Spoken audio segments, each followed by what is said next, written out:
bago ko itago yung plastic. Rinurol ko muna guys. So, ganyan. I-roll na ganyan. Roll natin ganyan guys. Para sa basurahan.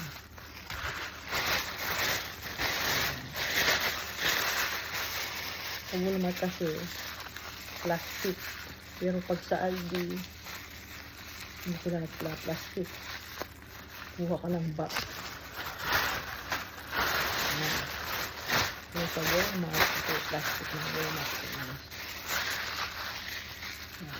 Bago ko ilagay sa tago. I-roll ko muna yan. Ganyan. To save the space.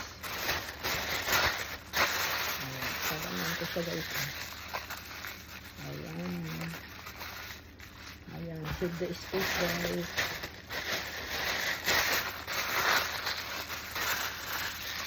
Para sa basurahan.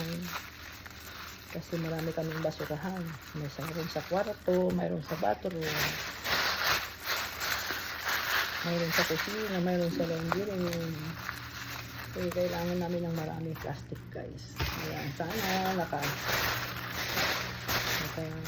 tulong sa inyo paano i-save ang space guys.